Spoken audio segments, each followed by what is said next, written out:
अपना टॉपिक रहेगा दोराला। एक ये है, एक साथ के साथ स्लम सेटलमेंट आगे आने वाला है, और एक रूरल अर्बन माइग्रेशन। ये दो तीन टॉपिक हम इसमें कवर करेंगे। दोराला वास्तव में एक छोटा सा कस्बा है, ठीक है। कहाँ पर है? उत्तर प्रदेश में है, मेरठ के पास, ठीक है। आपके सिलेबस में इसको क्यों दिया गया है?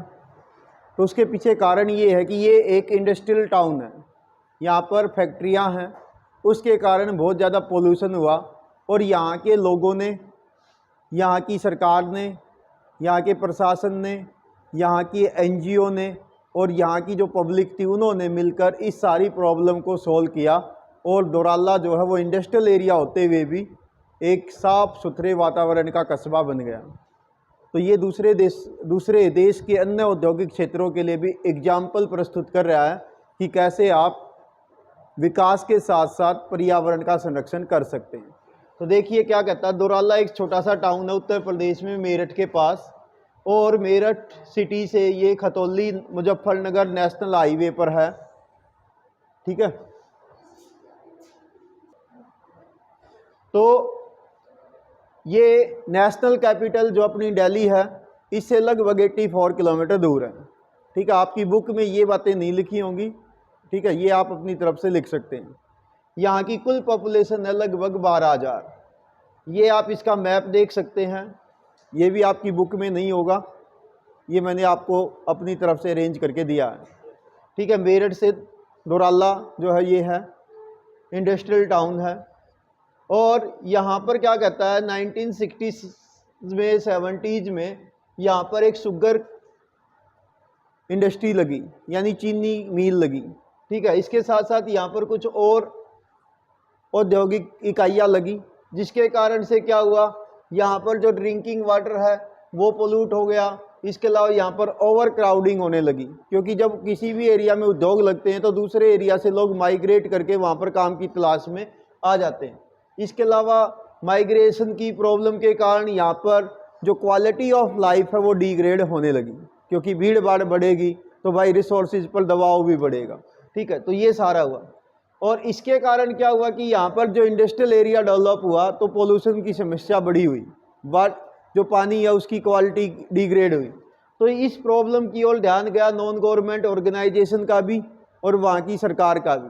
तो ये जो नॉन ऑर्गेनाइजेशन है, ये एनजीओ है, ये लोगों के बीच में लोगों के स्वास्थ्य को ध्यान में रखते हुए अवेयरनेस के लिए काम करने लगी, और इन्होंने मिलकर काफ़ी स्टडी किया, और गवर्नमेंट जो ऑर्गेनाइजेशन है उनके साथ मिलकर, डिस्ट्रिक्ट एडमिनिस्ट्रेटिव के साथ मिलकर, और जो लोग सोशल वर्कर रहे हैं जो चाहते हैं कि हमारा समाज अच्छे तरह से काम करे, उन सब ने मिलकर इसमें पब्लिक अवेयरनेस फैलाई कि हमें क्या करना चाहिए।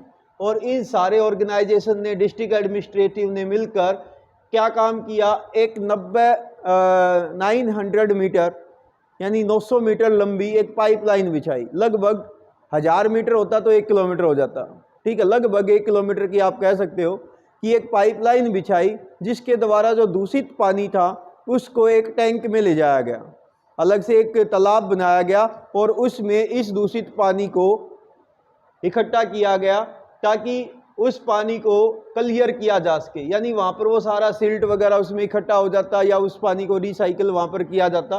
तो ये सारा काम किया, और इसके साथ साथ कुछ और स्ट्रक्चर बनाए, किस लिए कि जब बरसात हो तो वो पानी उसमें इकट्ठा हो जाए। रेन वाटर हार्वेस्टिंग के स्ट्रक्चर यहाँ पर बनाए गए, ठीक है। इसके साथ साथ क्यों बनाए, ताकि जो पानी के अंदर जो अंडरग्राउंड वाटर है उसका ओवर यूजेज के कारण उसमें वो सब्सटेंस इकट्ठे हो गए थे जो पानी की क्वालिटी को डिग्रेड कर रहे हैं। अब अगर रेन वाटर हार्वेस्टिंग आप इकट्ठा कर लेंगे बरसात का पानी, और वो ज़मीन में जाएगा, तो पानी के अंदर जो अंडरग्राउंड वाटर है उसकी मात्रा बढ़ जाएगी प्योर वाटर की। तो जैसे ही प्योर वाटर बढ़ेगा तो जो उसके अंदर अवांछनीय तत्व है, अनवांटेड सब्सटेंस हैं, वो ऑटोमेटिकली कम हो जाएंगे, ठीक है। तो इस प्रकार से ये काम किया।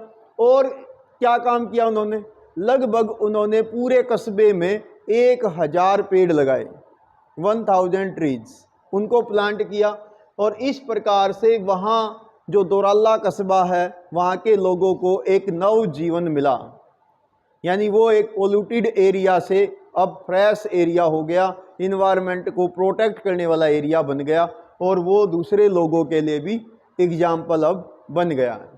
ठीक है, ये पिक्चर आपके लिए शुगर मिल की लगा रखी है दोराला की। ठीक है, तो ये आप देख सकते हैं। नेक्स्ट टॉपिक आता है स्लम सेटलमेंट। स्लम सेटलमेंट क्या होती हैं, ठीक है, उनके बारे में है। ये आपके पेपर में आ जाएगा कि धारावी के बारे में बताइए। धारावी वास्तव में मुंबई के पास एक स्लम सेटलमेंट है जो पूरे एशिया की सबसे बड़ी गंदी बस्ती है, स्लम सेटलमेंट है। ठीक है, आगे कहता है इन स्लम सेटलमेंट की प्रॉब्लम क्या होती हैं, उन प्रॉब्लम का आपने वर्णन करना। तो देखिए स्लम सेटलमेंट एक्चुअल में क्या होती हैं, ये एक प्रकार की इलीगल सेटल्ड बस्तियां होती हैं, या कहिए इलीगल इंक्रोचमेंट होती है, अवैध बस्तियां होती है। ठीक है, इनको स्लम सेटलमेंट कहते हैं। भारत में इनको गंदी बस्तियां, अवैध बस्तियां, इस टाइप के शब्द भी प्रयोग किए जाते हैं। म्यांमार देश में इसको कैविटीज कहते हैं, कैविटीज। वेनेजुएला में इसको रांचोज कहते हैं। वेनेजुएला दक्षिण अफ्रीका में देश है, वहां पर गंदी बस्तियों को रांचोज कहते हैं। और कई सारे अदर कंट्रीज हैं जहां पर इनको सेंटी टाउन कहा जाता है। ठीक है, भारत में इनको कहेंगे स्लम सेटलमेंट या गंदी बस्तियां या अवैध बस्तियां, इस प्रकार के शब्द भारत में यूज किए जाते हैं। धारावी भारत में मुंबई के पास स्थित एशिया की सबसे बड़ी स्लम सेटलमेंट है और यहाँ पर इतनी ज़्यादा ओवर क्राउड है और इतनी कम पब्लिक फैसिलिटीज अवेलेबल हैं कि लगभग 1440 लोगों पर एक पब्लिक टॉयलेट है। ठीक है, तो आप अंदाज़ा लगा सकते हैं। तो यहाँ पर क्या होता है कि एक्चुअल में जहाँ पर ये धारावी बसी हुई है, देखिए ये वाली बस्ती जो आप देख रहे हैं, ये मुंबई का मैप है, ये इंडिया है, इंडिया का सबसे बड़ा शहर है यहाँ पर मुंबई, महाराष्ट्र की कैपिटल सिटी, जो भारत की फाइनेंशियल कैपिटल भी आप कह सकते हैं, गेटवे ऑफ इंडिया कह सकते हैं, कॉटन पॉलिश ऑफ इंडिया कह सकते हैं, बॉलीवुड नगरी कह सकते हो, पहले सपनों का शहर कह सकते हो, 7 टापुओं का शहर कह सकते हो, ये सारे नाम मुंबई के ही हैं। ठीक है, यहाँ पर ये धारावी बसी हुई है। एक्चुअल में ये जो आप देख रहे हैं ये बस्तियां जो हैं ये धारावी है, और ये बस्ती जहाँ बसी हुई है वो वास्तव में कभी यहाँ पर एक समुद्र का एरिया था जिसमें कूड़ा कचरा डाल दिया गया था।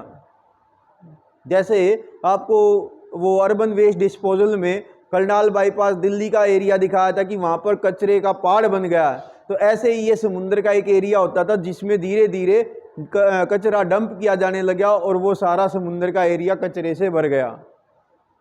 और कचरे से भर जाने के बाद जब ये ग्राउंड लेवल तक पहुंच गया तो इस पर यहाँ पर धीरे धीरे लोगों ने अवैध रूप से बसना शुरू कर दिया और ये धीरे धीरे भारत की सबसे बड़ी अवैध बस्ती बन गई। ठीक है, तो यहाँ पर कहता है कि गार्बेज का ढेर था, स्ट्रीट इतनी संकरी होती हैं कि यहाँ पर आप साइकिल से भी गुजर नहीं सकते, उससे भी मुश्किल गुजरे हुए, यानी लगभग जितना हमारा शरीर की चौड़ाई है इतनी सी मुश्किल से गली होगी। हो सकता है कई जगह तो आप सीधे ना जाकर बल्कि आपको तिरछा होकर निकलना पड़े, इतनी संकरी गलियां यहाँ पर होती हैं। कह रहा है यहाँ पर ओनली 1 रोड है इस स्लम सेटलमेंट में और उसका मिस नेम्ड है, गलत नाम उच्चारा जाता है। कहने को कहा जाता है 90 फीट रोड, 90 फीट चौड़ा रोड, जबकि एक्चुअल में इतना चौड़ा है कि आप सीधे उसमें से गुजर नहीं सकते, कई जगह तो तिरछा होकर निकलना पड़ेगा। साइकिल ले ली तो साइकिल का हैंडल जो है वो दोनों तरफ मकानों को लगेगा, इतनी संकरी गलियां हैं। ठीक है, इसी प्रकार से कह रहा है यहाँ पर इस जगह का नाम है धारावी और ये ऐसी बस्ती है जिसमें छोटे छोटे कमरों में 10 से 12 लोग एक एक कमरे में रहते हैं और यहाँ पर कोई भी पेड़ नहीं है। इस पूरी धारावी बस्ती में कोई भी पेड़ नहीं है। पेड़ कहाँ से होगा, क्योंकि ये तो कूड़े कचरे का ढेर था। कूड़े कचरे में तो वहाँ पर पहले ही जब वो गले सड़ेगा तो उसमें मीथेन गैस बनेगी, वहाँ पर तो कोई आप बीज डाल भी दोगे वो भी गल जाना है, तो यहाँ पर कोई भी पेड़ नहीं है। ठीक है, ये ट्री लेस कॉलोनी है। ठीक, और हालांकि कह रहा Dharavi play an important role in making the Mumbai wealthy. जो धारावी के अंदर जो लोग बसते हैं वो एक्चुअल में है कौन? जो देश के दूर दराज एरिया से मुंबई में काम की तलाश में आ गए, और मुंबई का किराया बहुत महंगा है, पोश इलाकों में या अच्छे रेजिडेंशियल एरिया में वो किराए पर रह नहीं सकते, इतना उनकी आमदनी नहीं होती, तो वे इलीगली धारावी में बस गए। और एक एक कमरे में वो कई कई लोग इकट्ठा रहते हैं, क्योंकि उन्होंने रात बितानी होती, दिन में वो काम पे चले जाते हैं। ज़्यादातर मेहनत मजदूरी करने वाले लोग होते हैं, ठीक है। इसलिए कह रहा है कि मुंबई को वेल्दी बनाने में उनका महत्वपूर्ण रोल है। यानी उनमें ज़्यादातर लोग वे हैं जो कोई ना कोई कारीगरी करते, कोई मकान बना रहा है, कोई नल साज है, कोई वायरिंग का काम करने वाला, कोई और कुछ काम करने वाला है। यानी दूसरों का घर बनाने वाले हैं वे, और खुद का घर नहीं होता। ऐसे लोगों का ये बस्ती है। हालांकि और इन एरिया में जो लोग रहते हैं वो बहुत अच्छे वैल्यूएबल प्रोडक्ट बनाते हैं जो पोश एरिया मुंबई में बिकते हैं। यानी आपके घरों के अंदर जो सजावटी सामान होता है, आपकी किसी डैशबोर्ड के अंदर रखा एक क्रॉकरी का सामान है जिसके ऊपर बहुत अच्छी चित्रकारी की हुई है, बन के कहाँ से आ रहा है? ये धारावी जैसी गंदी बस्ती से बन के आ रहा है, क्योंकि वे लोग बड़े ही कारीगर लोग होते हैं जो लकड़ी को तस्वीरों में बदलने की ताकत रखते हैं, ठीक है। तो ऐसे लोग, ये जैसे आ गया ना, वुडन के वो बना देते हैं, फर्नीचर बना देते हैं, पोट्री बना देते हैं, ठीक है। इसके अलावा ज्वेलरी बनाने का काम ये करते हैं। अब यहाँ की फीचर्स कह लो या प्रॉब्लम्स कह लो, क्या क्या हैं इस धारावी की? नंबर 1 कह रहे हो, ये इलीगल सेटलमेंट है जो पब्लिक या प्राइवेट ज़मीन के ऊपर इलीगली बसी हुई है। वो सरकार की ज़मीन हो या कोई प्राइवेट ज़मीन हो जो काफ़ी लंबे समय से खाली पड़ी है, उस पर लोगों ने इलीगली बस गए हैं वो लोग, ठीक है। इसके कह रहा है, in this the owner of the land is not the land owner but he is illegally possess of the land. यानी उसने जबरदस्ती इस पे एक प्रकार का कब्जा कर रखा है, उनकी अपनी नहीं है, मालिक कोई और ही है, ठीक है। यहाँ की हाउसिंग कंडीशन बहुत ही लो है, स्ट्रीट वेरी नैरो हैं, गलियाँ बहुत ही संकरी हैं, एक एक घर में कमरे में 10-10 12-12 आदमी यहाँ पर रह रहे हैं। इसके अलावा यहाँ पर सारे के सारे मकान या तो कच्चे हैं या वे झोपड़ी नुमा हैं, ठीक है, इस टाइप्स के हैं। इसके अलावा इसमें प्योर हवा की कमी है, शुद्ध हवा नहीं है, क्योंकि गार्बेज का ढेर है, वो गंदी स्मेल आएगी, ठीक है। इसके अलावा पानी की कमी है, टॉयलेट की कमी है। क्यों? कौन बनाए वहाँ पर टॉयलेट? पानी की सप्लाई वहाँ पर कौन दे? क्योंकि वो इलीगल जगह है, ठीक है, वो तो कूड़े कचरे का ढेर थी, ठीक है। इसी प्रकार से आगे कह रहा है, ये क्राउडेड है, लॉट ऑफ क्राउड है, बहुत ज़्यादा जनसंख्या यहाँ पर रहती है। इसके अलावा इन लोगों की इनकम लो है, यहाँ पर जो है बहुत सारे टाइप्स की एंटी सोशल प्रॉब्लम भी रहती हैं, जैसे गरीबी है, क्राइम है, शराब का अवैध कारोबार यहाँ पर होता है। इसके अलावा ड्रग्स की, कहीं ना कहीं ड्रग्स से संबंधित इलीगल एक्टिविटीज़ यहाँ पर होती हैं, ठीक है, इस टाइप्स की यहाँ पर। और जो भी गैर सामाजिक एक्टिविटी जिनको आप कह सकते हैं वो सारी यहाँ पर होती हैं। यहाँ पर ज़्यादातर लोग माइग्रेट करके आए हुए हैं जो काम की तलाश में मुंबई जैसे बड़े शहर की ओर चले जाते हैं, ठीक है। इसके साथ साथ यहाँ पर आपके लिए ये कुछ अलग से मैंने एडिशनल छोड़ दिया है कि भारत में इनको अनऑथराइज सेटलमेंट कह सकते हो, इलीगल सेटलमेंट कह सकते हो, स्लम बस्तियाँ कह सकते हो, झुग्गी झोपड़ी कह सकते हो। वेनेजुएला में इसको रांचोज कहोगे। इसके अलावा कुछ देश ऐसे हैं जहाँ पर इनको सेंटी टाउन कहते हैं, ठीक है। इसके अलावा म्यांमार जो भारत का ही ईस्ट में एक देश है, उसमें इसको कैविटीज़ का कहा जाता है। ये आपके लिए मैप भी मैंने लगा दिया है कि आप देख सकते हैं। यहाँ पर रांचोज कहते हैं, यहाँ पे फेवेलॉज कहते हैं ब्राज़ील में, ठीक है। यहाँ पर मुंबई में झुग्गी झोपड़ी या स्लम सेटलमेंट या इलीगल या अवैध बस्ती कहते हैं या गंदी बस्ती कहते हैं, और यहाँ पर म्यांमार में इसको कैविटीज़ कहा जाता है, ठीक है। तो ये आप बता सकते हैं। सब पिक्चर्स भी मैंने वहाँ की लगा दी आपके लिए कि आपको ये याद रह जाए। हालांकि ये मैप पे तो नहीं आएगा, मैप पे नहीं आएगा। नेक्स्ट आता है झबुआ, मध्य प्रदेश के अंदर है ये आप देख रहे हैं, मध्य प्रदेश और गुजरात के बॉर्डर का एरिया है, वहाँ का एक डिस्ट्रिक्ट है झबुआ, ये आपके बीच में है। क्यों है? क्योंकि यहाँ पर इन्होंने काफ़ी कुछ इम्प्रूवमेंट किया है। जो कॉमन प्रॉपर्टी रिसोर्स थी उसको यहाँ के लोगों ने एक एग्रीकल्चर लैंड के अंदर कन्वर्ट कर लिया, तो इसलिए ये आपके सिलेबस में दिया गया है। इन्होंने यहाँ पर काफ़ी कुछ मैनेजमेंट एक्टिविटी की है, ठीक है। और यहाँ पर जैसे जो ये मध्य प्रदेश का झबुआ है, यहाँ पर क्या था, यहाँ पर भील कम्युनिटी सबसे ज़्यादा रहती है, भील। और यहाँ पर कुछ सेंट्रल गवर्नमेंट ने, कुछ वहाँ के लोकल एडमिनिस्ट्रेशन ने मिलकर और वहाँ पर सबसे ज़्यादा लोगों ने मिलकर इस एरिया को डेवलप किया।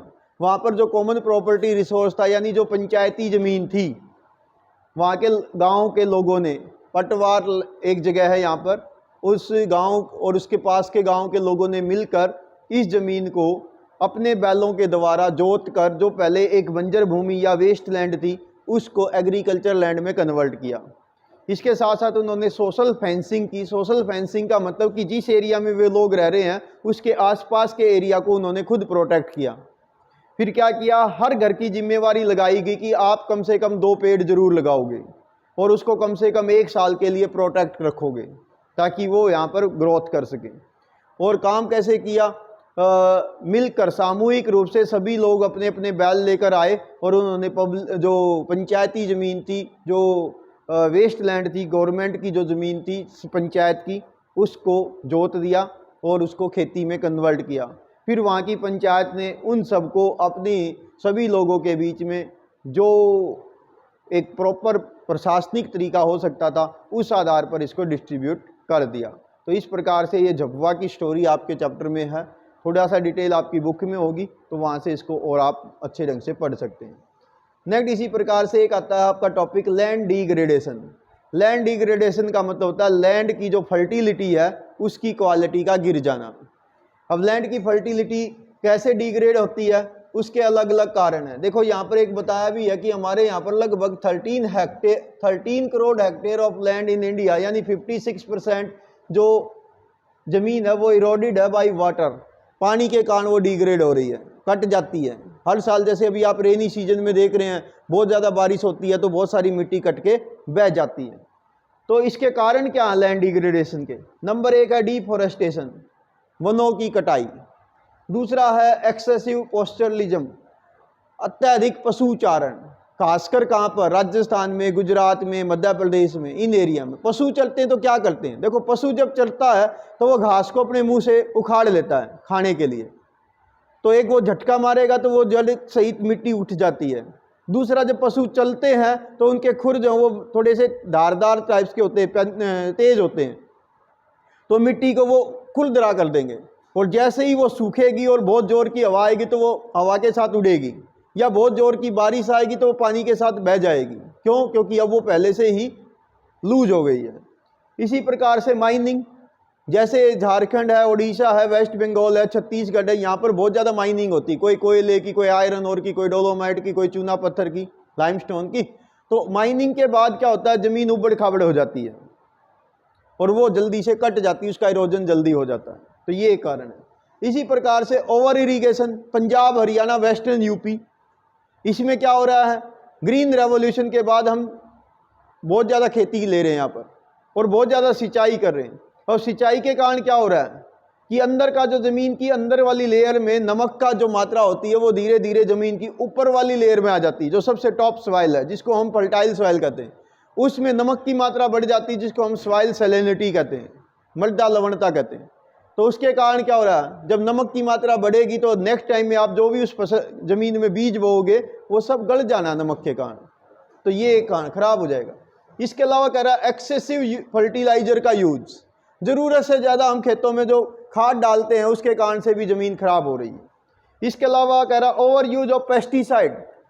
अब पेस्टिसाइड का भी, आपने मान लो खेत में फसल पे स्प्रे किया उसका पेस्टिसाइड का, कीटनाशक का, अब उससे कीट तो मारे गए लेकिन उसका दवाई का असर ज़मीन में भी तो गया, तो ज़मीन भी उसके कारण डिग्रेड हो रही।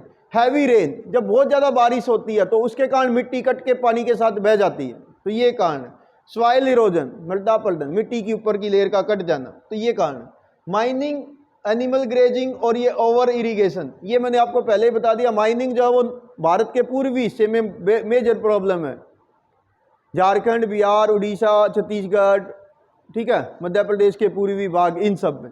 और एनिमल ग्रेजिंग प्रॉब्लम है गुजरात, राजस्थान, मध्य प्रदेश, महाराष्ट्र, यहाँ पर वेस्टर्न इंडिया में। और ये जो ओवर इरीगेशन है ये एक प्रॉब्लम है उत्तर पश्चिम भारत में, पंजाब, हरियाणा, वेस्टर्न यूपी, इनमें। ठीक है, अब आपसे पूछता है कि इसकी आप प्रिवेंट कैसे करोगे सॉइल डिग्रेडेशन को, आप क्या मेजर्स अपनाओगे? तो क्या करो भाई, जो जो प्रॉब्लम है उनको सोल्व करो। नंबर 1, प्लांट करिए, ज़्यादा पौधे लगाइए। पेड़ क्या करेगा, एक तो बारिश को अट्रैक्ट करता है, दूसरा बारिश को जब गिरेगी तो सीधी ज़मीन पे नहीं आएगी, पहले पौधों से टकराएगी तो उसकी स्पीड रुक जाएगी।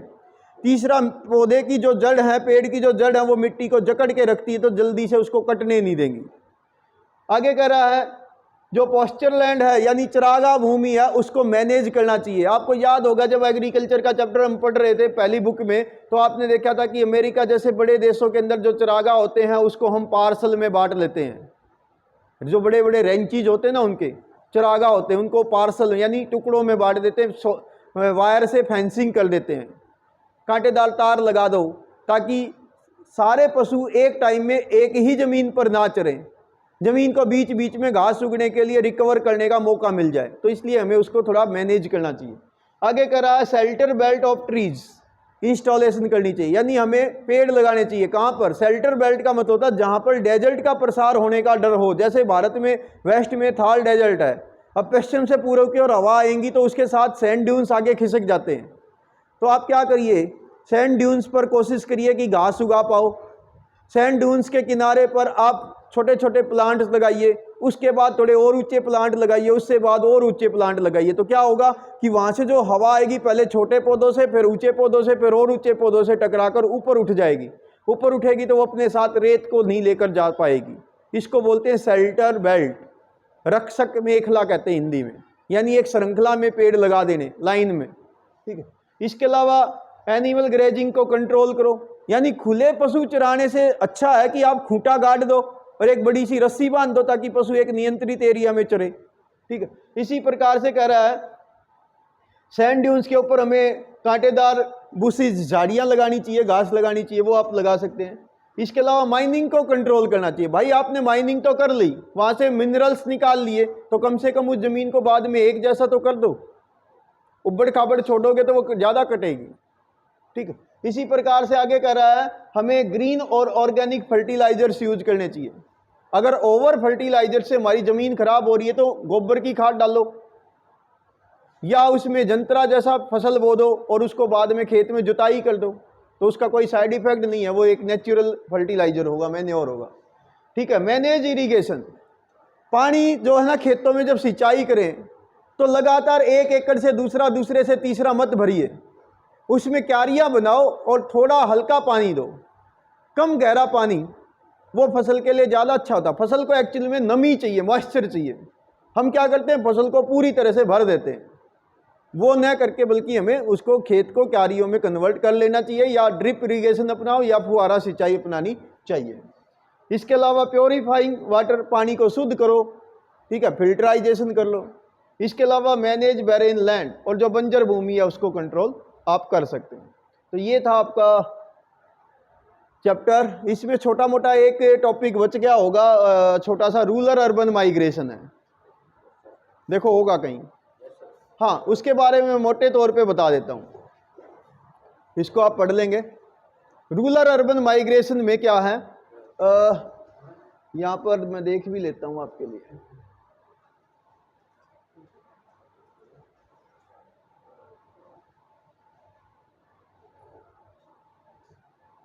ये तो आपका ये पढ़ लेना, ये झबुआ के बारे में ही था सारा। ठीक है, ये एक्चुअल में जो झबुआ वाला था ना, ये केस स्टडी के रूप में आपके बीच में आएगा पेपर में। तो केस स्टडी में क्या होगा कि आपको एक पैराग्राफ दिया होगा, उसमें से आपने इसको देख लेना, और एक छोटा सा टॉपिक आपके यहाँ पर बॉक्स में दे रखा होगा, स्वच्छ भारत मिशन। इसको ध्यान रखना, कभी कभी आपसे इसकी फुल फॉर्म पूछेगा, SBM की फुल फॉर्म क्या है, स्वच्छ भारत मिशन। ये सेंट्रल गवर्नमेंट की स्कीम है, ये भी ध्यान रखना, ये सेंट्रल गवर्नमेंट की स्कीम है। क्यों लॉन्च की गई थी? Quality of life in the urban area, शहरों को साफ सुथरा बनाने के लिए किया था। अभी भी ये मिशन चल रहा है, स्वच्छ भारत मिशन। ठीक है, तो ये आप बताएंगे। इसके साथ साथ यहाँ पर देख लेते हैं कोई है क्या।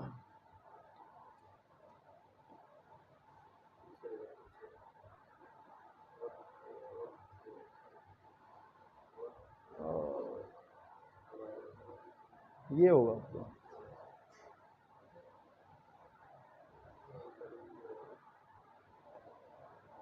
ये है रूरल अर्बन माइग्रेशन। देखो क्या होता है, हमारे देश में जो ना एक्चुअल में वो गांव का देश है।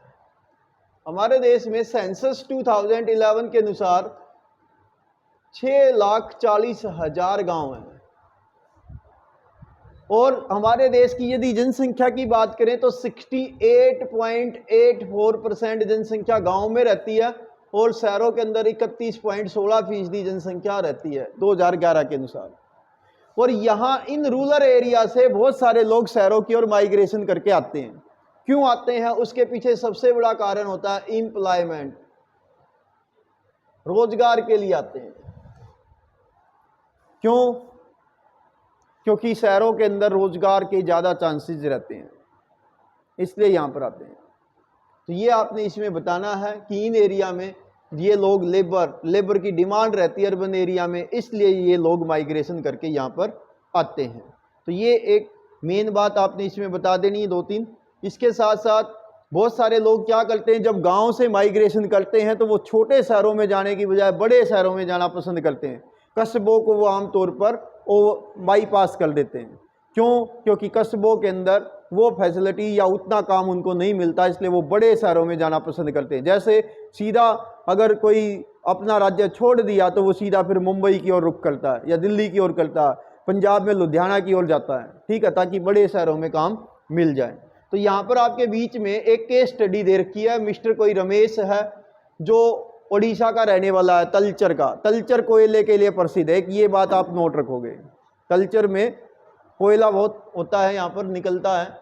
तो यहाँ से ये लोग, ये मिस्टर रमेश वेल्डिंग का काम करता है, उसके लिए ये बाहर जाता है, अलग अलग स्थानों पे पहुँचता है, कभी सूरत, कभी मुंबई, कभी गांधीनगर, कभी भरोच, कभी जामनगर, ठीक है।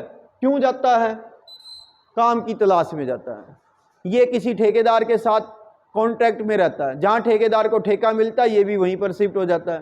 फिर उससे जो आमदनी होती है उसको ये उस पैसे को घर भेज देता है, जहाँ घर में इसके परिवार के पेरेंट्स हो सकते हैं, इसकी वाइफ हो सकती है, इसके बच्चे हैं, उनका घर खर्च ये चलाता है। तो ये रिमिटेंस जो ना, कभी कभी आपसे ये पूछेगा रिमिटेंस क्या होता है। रिमिटेंस का मतलब होता है जो लोग माइग्रेशन करके कहीं दूर चले जाते हैं और वहां पर वो जो पैसा कमाते हैं और उसको वो अपने घर भेजते हैं, वो रिमिटेंस कहलाता है, ठीक है। तो ये काम करता है। इस पैसे के द्वारा ये गांव में थोड़ी बहुत जमीन वगैरह खरीद लेता है, ठीक है, और इस प्रकार से वो अपनी लाइफ को इम्प्रूव करता है। तो माइग्रेशन इसमें महत्वपूर्ण भूमिका निभाता है। क्यों? क्योंकि यदि ये माइग्रेशन नहीं करता तो इसके गांव के अंदर रोजगार के इतने अवसर नहीं थे। हालांकि इसके कुछ ड्रॉबैक भी हैं। ड्रॉबैक ये है कि इसका लाइफ जो कभी भी सेटल्ड नहीं हो पाती, एक शहर से दूसरे शहर में जाना पड़ता है, परिवार से हमेशा दूर रहना पड़ता है। तो इस प्रकार की एक्टिविटीज इसमें रहती हैं। तो ये सारा आप इसको पढ़ लेंगे। वैसे इसमें लिखने का तो कुछ खास नहीं आना, मेन बात ये आनी है, ये एक केस स्टडी है। तो केस स्टडी ज़्यादातर आपके पेपर में पैराग्राफ के रूप में आएगी और वहाँ पर 3-4 क्वेश्चन नीचे दिए गए होंगे जिसका आंसर आपको इस पैराग्राफ से मिल जाएगा, ठीक है। तो ये रहने वाला है आपका। तो ये था आपका चैप्टर भी और आपका सिलेबस भी।